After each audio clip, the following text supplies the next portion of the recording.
on a riveting episode of the Infinite Loop Show. Rumors, And, music, and also, patents. all that and more coming up on the Infinite Loop Show.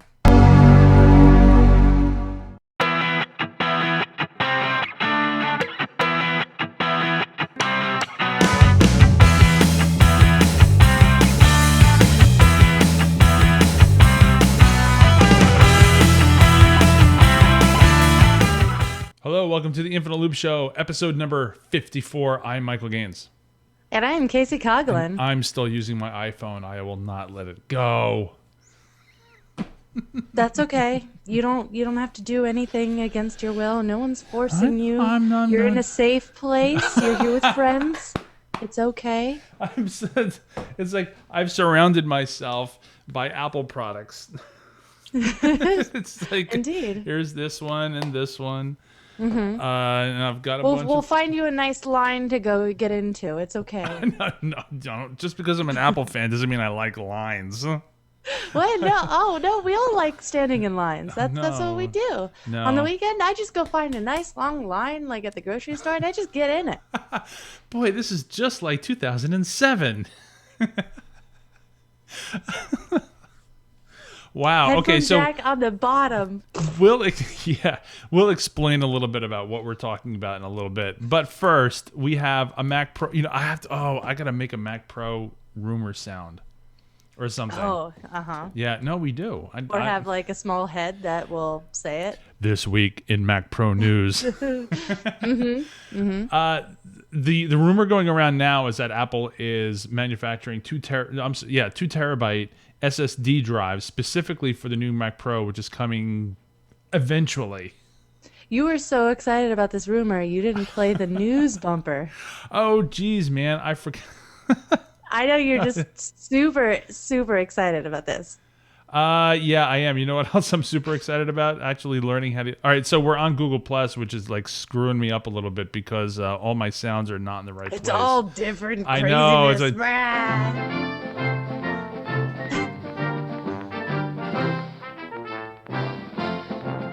Okay, so there we go. There it is. Yeah, I'm a little all messed up today. Today was one of those days where like a whole bunch of stuff happens at once. I told you not to sniff glue right before the show, but you had to go and do it. I picked the wrong week to quit sniffing glue. So yes, Apple is seemingly moving ahead with this Super Mac Pro, which maybe is going to cost like maybe $6,000. Maybe it's good that, no, you're looking at me. No, SSD drives are expensive, man. No, I'm totally in agreement. It's probably going to just be like a crap ton of money, but people will pay it. Yeah, people will pay. Industry people for sure will pay it, and yeah, I don't think it'll be a big deal if it's a grand or two more. No. It's not. Except I would just always sit there and wonder how much faster that damn thing is going to be than this iMac. But that's okay. I'll get one eventually. I'll get my way up there. But if this is true, then that means they're trying to get speed, like a lot of speed out of this Mac Pro, get away from the physical hard drives, the platters. And well, it's what they're doing with the laptops too. Yeah, I really want to take an SSD now that the prices are dropping. I want to take an SSD and slap it into my Windows machine, only because it's the easiest one to do, and just see how much faster it really is. I know that it's faster. As a matter of fact, I looked. What? Well, I was gonna say I don't know. It depends a lot on not just the OS, but the software you're running. Oh, sure. And the environment.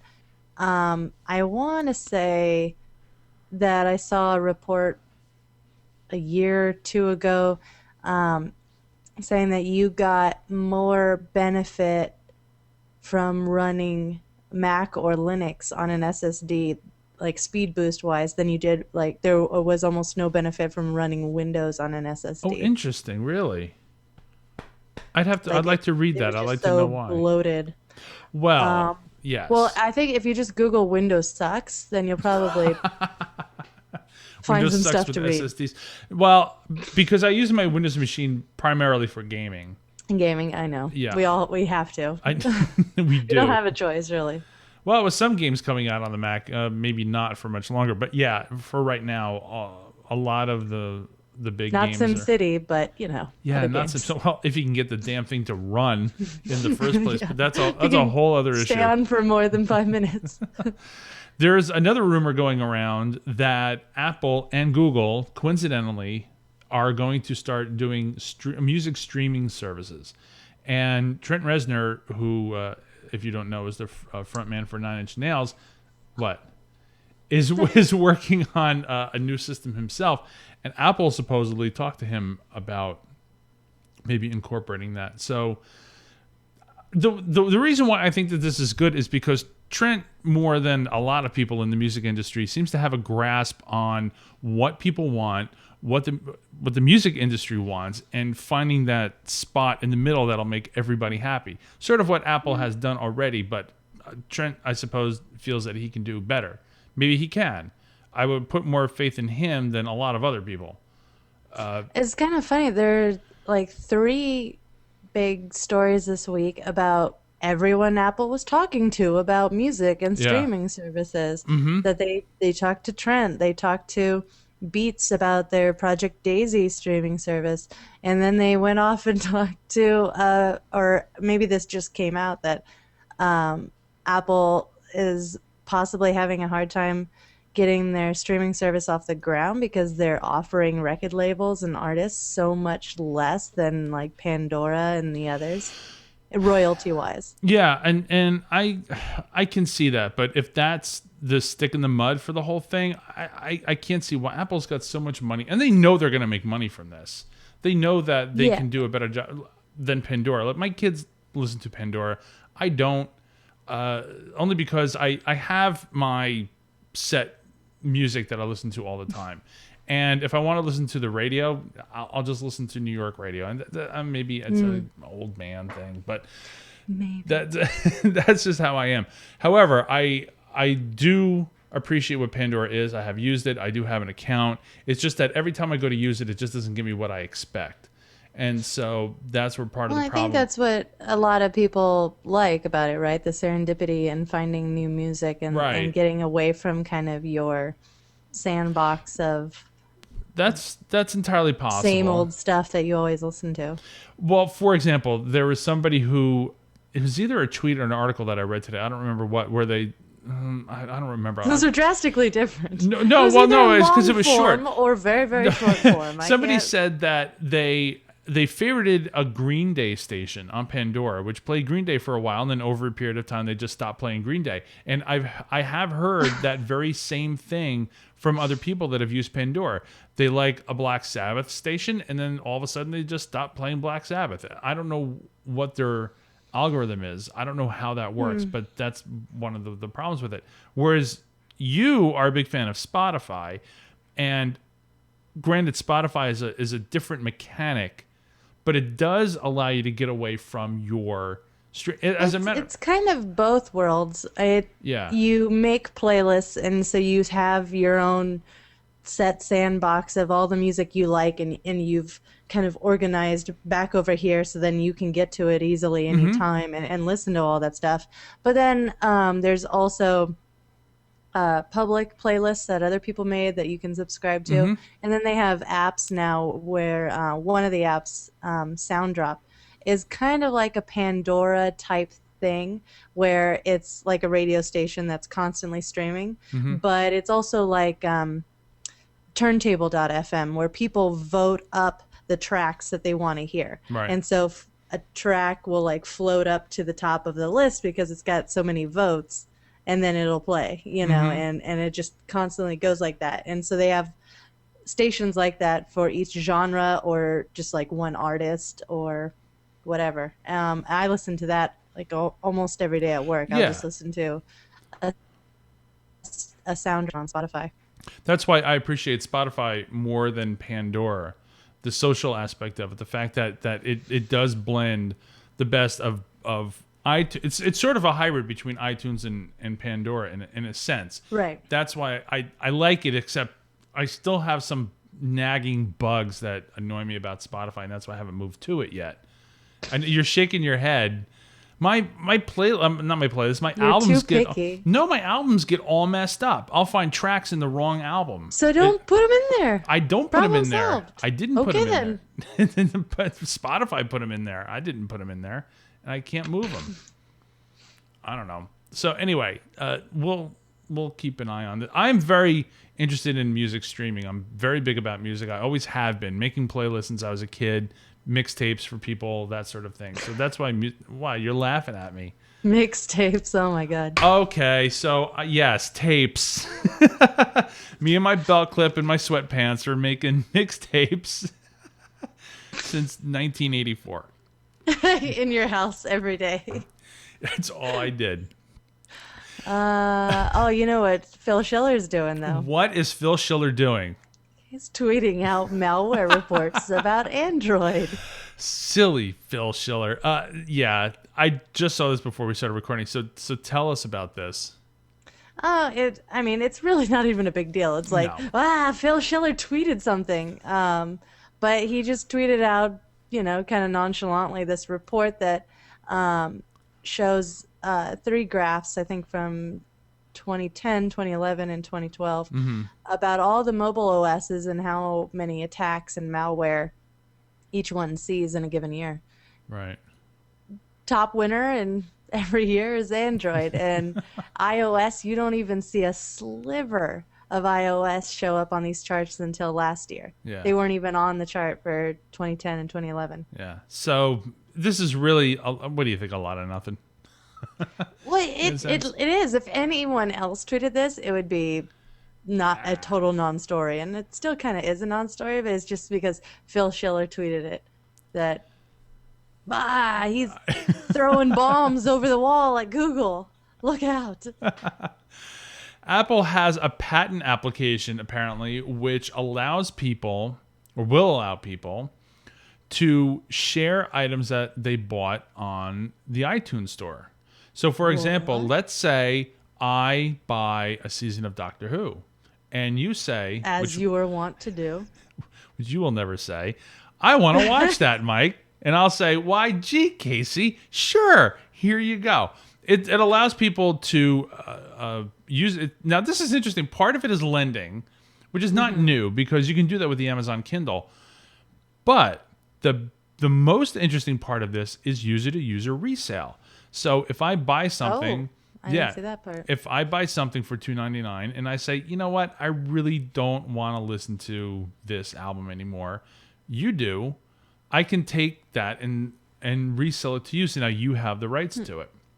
Now, of course, in a world where you don't have protected MP3s anymore, it's really not that big of a deal. But in a right, like you just burn a CD and then I rip it. I can circumvent this and it's free. And why? And for music, but for movies, which are still protected, then it's more of a bigger deal. So if I say, you know what, I've watched Cars 100,000 times. I really don't want to watch it anymore, and maybe I can sell it to you. I want this out of my library. Out. Well, it does take up space. It does take up a lot of space. So I am a big fan of digital resale. I've always been a fan of resale because sometimes you just get bored of something. And of course, now the rumors are going around that Sony and Microsoft are going to try to curtail the resale of physical discs for their Xbox, their next Xbox and the PlayStation 4. So if this works, if Apple does this, this could be a step in the right direction. It would be huge. And really going against the flow that every other major corporation is taking, and makes sense for them to take. Obviously,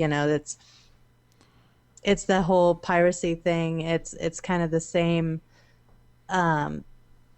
notion that we need to protect, everything that we've ever sold people needs to stay in their hands, and they can't ever really have control over it, or else we'd lose tons of money, and we need money, and And as well as I do that they're not really losing money. In fact, I saw an article, well, it was more of a quote from one of the directors from Game of Thrones who said that that piracy, and he backpedaled so quickly. Well, yeah, I know, HBO and all that. Yeah, well, somebody, it was like at a party or something, and somebody asked him, "Hey, how does it feel? You worked on Game of Thrones. How does it feel that Game of Thrones was the number one pirated show of last year?" Mm-hmm. And he goes, "Well, that doesn't really affect me. It's Yeah. still doing well. We're still making money. It's probably the number one period show of last Yeah. year." Sure. And of course, everybody flew off the handle, took it out of context, saying that Game of Thrones director is cool with pirating, says pirating's okay.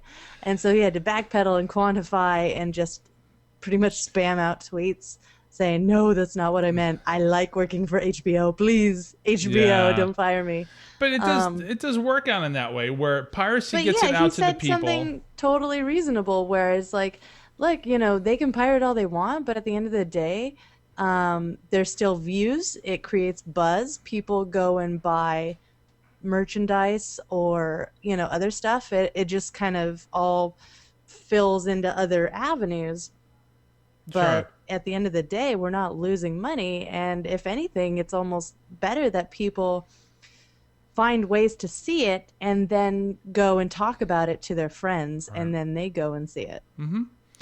Google has released a new iOS app called Field Trip. This is cool. It's very simple. This is really should be a rapid fire thing, but it gives you the ability to find certain things in your area. Architecture. The screenshot here is lifestyle, food, drinks, and fun and such. So I haven't downloaded this yet. I haven't looked at it, but I want to. Not that there's much in Yeah. my area, but I if need to download this. I'm actually working on a project that does something very similar to this. Um, but I'm sure Google does a much better job of it. uh, I like your. Actually, no, you didn't write this article title. Somebody else did. Andy Inknotko, who's been a well-known Apple journalist for many years, has switched to Android, For his and phone. I mean, his it's just a phone. phone, but this was probably the biggest, well, maybe not, but I was going to say the biggest news story this week. Everywhere I turned, it seemed like I was seeing this story pop up everywhere. He did write that a lot of the reasons why he switched were his own. One of the one of the reasons why he said he switches because he keeps hitting that microphone button on the keyboard, which I never did. Oh, on the keyboard. Okay. So that makes a little more sense. I could see if you, well, I don't want to really say this, but if you have fat fingers, I could see where that would be happening. Yeah. So I don't know exactly what's going on there, but the points that he made were like he said, he's still an Apple fan. He still has a MacBook Pro. He still has an iPad. But the points that he made really didn't strike me as reasons why anybody would want to switch. They're just not really, for me personally, they're just not that compelling. And maybe they would be for other people, but they're just not. They're not mine. Right. He did talk about the whole fragmentation issue, where when you buy a phone, you don't know if or when you're ever going to get an update. He does have a Samsung Galaxy 3, but yeah, he's going to get updates for a while. But I'm just one of those people where I just feel like if I spend $500 on a phone, I would want the damn updates as soon as they come out. I don't want to wait. Yeah, I don't know how I really feel about this. Because like you said, Andy Anako's been, I mean, he's a regular on Mac Break Weekly. Mm-hmm. He's a big proponent for Apple, and one of the reasons why he said he stayed with the iPhone for so long was kind of because he loves Apple, and at the end he felt like he was just staying with the iPhone because he loves Apple, but Right. not really loving the iPhone anymore. He Mm-hmm. gets phones of all kinds all the time to test out for articles that he writes for the Chicago Sun-Times. And so he's constantly testing these other things, seeing what works. So he gets used to something. He starts liking apps on, Android, and then he has to send it back. So he finally, took the dive, and there were enough apps to make him switch and enough features that he felt like he couldn't live without. And like you said, this is a very personal issue. Mm-hmm. I mean, phones are incredibly personal. Um, my phone is mine, and it's not like a computer where you can have I mean, you literally can't have user accounts or anything on a phone, but even if you could, like that, it wouldn't work really because a phone is more is literally personal. It's Right. your device that you do with and you customize and everything. And choosing, which phone and platform you go with is equally as personal a choice. Absolutely. So he decided that, and I mean, we rip on Android all the time. Because it's just not for us. There. Yeah, I mean, I really like when I was testing out some Android phones last year, and I really wanted to find reasons to like it, and I just couldn't. Maybe that's changed in the last year, while my back was turned. I don't know. I don't, Andy. But if somebody like Andy and Inknotko can switch, it kind of makes me think, wow, well, maybe I should give it a second look. I No, don't see, I don't. know. Here's the thing. I have a lot of respect for Andy. I met him briefly at Macworld, New York, a long time, or I Boston, met maybe him at the Macworld I went to long time a ago. couple of years ago. He's a great guy, very smart. Hmm. But just because somebody, and I want to repeat that he said this is good for him, but just because somebody is a journalist doesn't necessarily mean that they're going to write something that means that it's good for everybody. For example, he said that there was one point that I had to disagree with him on, is that he said that Android was revolutionary. I'm going, I don't know, because the history of Android is that Android was Yeah. originally supposed to be something that looked like a BlackBerry. I personally, from a developer point of view, from a technological point of view, I've been watching tech for many decades. I don't see how Android is revolutionary. It's evolutionary off the iPhone, off of iOS, but I just don't see the revolution there. Other than the fact that Google said, here, just throw this on a bunch of phones, and then our perceived market share would go up 1,000,000%, and that's all they did. But I just don't see the revolution in that. I see iOS being revolutionary simply because of I know the history of phones. Yeah. How could something that you don't even get an update on day one for all your phones be revolutionary? How can something that it just because it has an It's a very NFC small chip? revolution. Very small. It's a very small revolution. I don't see They it. just barely got outside the gate. Yeah. Do you? I mean, am I wrong? I mean, do you see this? I mean, the update thing, like it seems like, yeah, you can. It's really difficult because there's so many Android phones and they're all different. They're different carrier to carrier. They're different from hardware to hardware.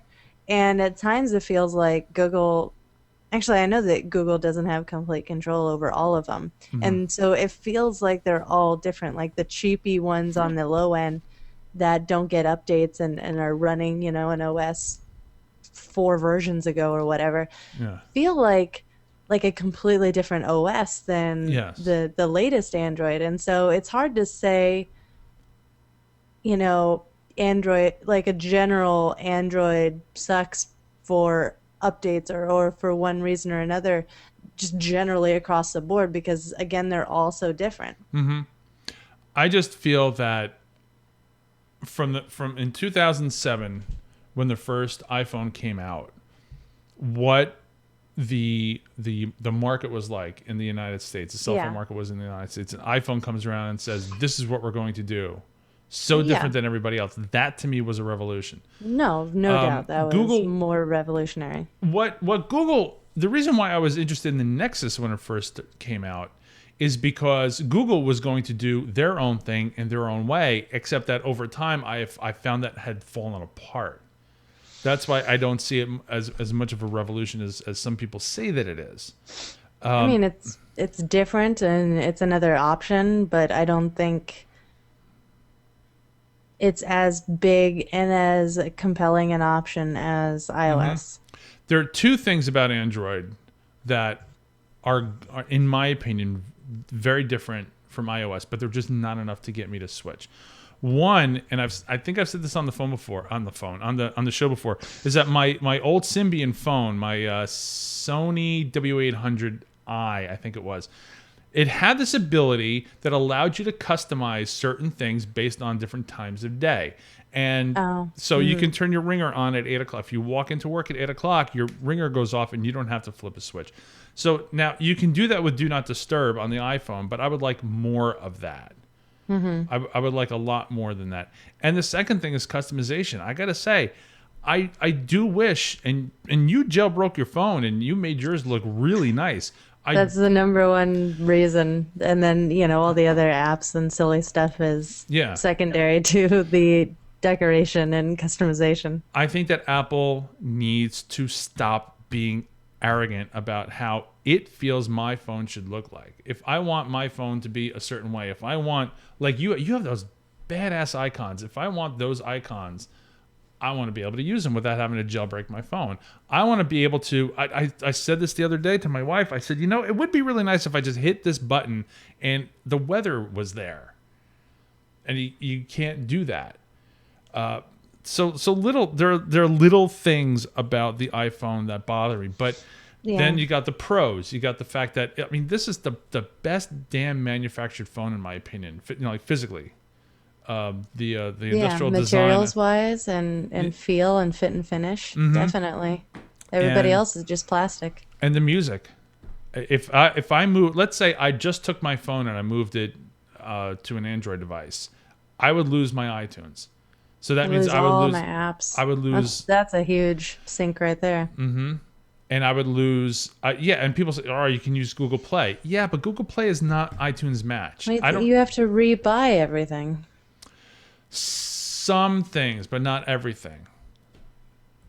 Like what? What would I have to rebuy? Because they're all unprotected. Apps. Music, oh, apps. you might be able to transfer over. Yeah, apps, books. What about all my movies? All my movies would have to You might. see everything would have to be able change. I don't know if there's like a VLC app for Android, then maybe it'll run MP4s. But it won't don't run know. protected MP4s. It won't run it won't run the movies that I have. It won't run the ultraviolet stuff that I have. Well, maybe the ultraviolet stuff, if you have an account, maybe it'll work. But the stuff that I bought off the iTunes store won't work. So these are the things. It's the ecosystem, and I keep talking about this. It's like the ecosystem, the Apple ecosystem to me, where I can buy something down here. It shows up on the Apple TV upstairs. I can watch this on the road. Yeah. That whole thing, very compelling for me. That's the system I've wanted for the last 10 years before the iPhone came out, and then Apple made it, and that's why I buy into it. There you go. And you lived happily ever after. And I lived happily ever after. Me and my belt clip. Just don't go to work for the Chinese government. I know. Well, actually, no. You go to work for the Chinese government. You'll be right at home because they won't let you have an Android even if you wanted one. The Chinese government has said no to Android because it's controlled too much by Google. It's too controlled. Now who's a walled garden? I don't understand this because if anything, Apple controls iOS. How could the Chinese government say something about that? It just, to me, with this article that I read, it seemed completely silly to me. Well, because the Chinese government likes to read people's emails. They don't like competition. If, Google is reading people's emails too, well then what the hell? We can't have that. No. No. Let's not do that ever again. All right, let's move on to rapid fire. All right, tell us about this one. I haven't read it yet. So, once upon a time, there was a Vancouver Apple Store, and then some dudes with bear spray decided it was a good idea, and bear spray was a good enough weapon to go hold up this Apple Store and steal a bunch of product.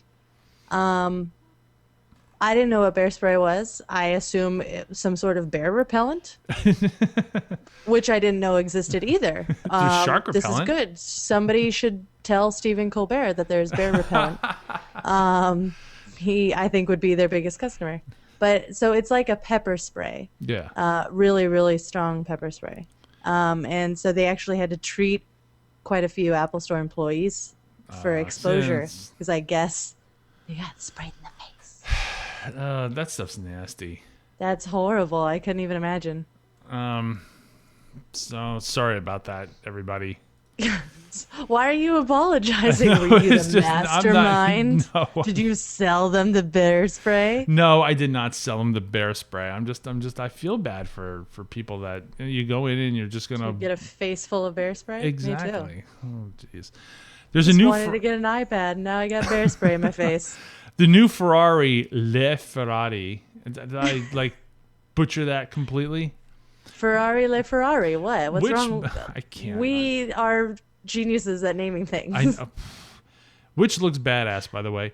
It looks like a Batmobile, It- and it's a hybrid Batmobile. That's only $1 million. It does, man. Oh god, if I only had $1 million, I'd have $2 million because then I'd have the million and then buy this with the Right, other I was million. gonna say you just spend all of it on one single thing. They have a new iPad Mini equipped car. This is pretty iPad minis sweet. and all the seats. I did not think that that Apple would team up with Ferrari first with something like this. I thought maybe Who did you- Chevy. Chevy? Oh, well, they kind of are with the eyes free thing coming out. Yeah, it's just I'm surprised that Apple hasn't made bigger strides to compete with Microsoft Sync. Yeah, I know, me too. With Ford. They kind of partnered, kind of, sort of, with BMW Yeah. years back with the iPod connector, you know, and then the eyes free thing coming up with Siri and Chevy and somebody else like Infinity or some other company is getting it too. But yeah, no, it's like maybe they just don't care, or they're making an iCar. Maybe I heard rumors about that, but I don't think that's really going to happen. Apple making a don't car? think so No, what do you take that to the Apple Store? Yes, It's like my transmission is shot. What do you do? and then The iMobile. it just goes to the Apple Store and back. That's all it does. It's programmed to go to the nearest Apple Store. Apple would call it like the iVroom or something like that, or some other bad names. You know, Oh no, that's the Apple Roomba. The the iRoom. Apple, the iSuck. Oh no. Speaking of bad names, Yes. yeah, tell us about this one. Former Apple ad man shares some rejected iPhone names, which I just thought were. I mean, you hear this after years later, after like the iPod and the iMac came out. You know, the names that they were throwing around, and of course, the first time you hear iPhone or iPod or iMac, you're like, "What a dumb name!" And then we get used to it, and then you hear the other names that they were thinking about. Oh, which were terrible. Mobi Mobi, Tripod, makes no sense. Telepod, and iPad. iPad. That's sort of funny. Well, they were working on the iPad first before the iPhone. They were, yeah, exactly. They were working on Yeah. the iPad first, and then used that technology to put into the iPhone and rush that out. But Yeah. tripod? What? Why? Why Just- try? What's the three? I don't I get don't know. it. I don't get it. But you know what I do get? Apps. And you know what we have for apps? You know what's coming. Or do you? We have new music for apps. Anybody who watches NSFW will know what this song is. We didn't even have to curse for this. I know, song. you didn't even Come have on. to drop an F-bomb to get this on the show. So No, I think I'm no. going to rearrange this a little bit, and then we're going to use this for our apps music. It picks up in a little bit, but no. I can't even say what the name of the song is. It's okay. It's called Calm the F Down. Well, apparently you can't say what it is. I've had this thing in my browser for a while. I'm like, I got to give this guy money for this song because this song is pretty dope. I'm thinking I might just buy the album, because if this song's this good, then the rest of the album can't suck, right? Right. So my app for today, I had Langley, our buddy Langley, told me about this one a while ago, and I saw it in use today at my daughter's. In the wild? In the wild.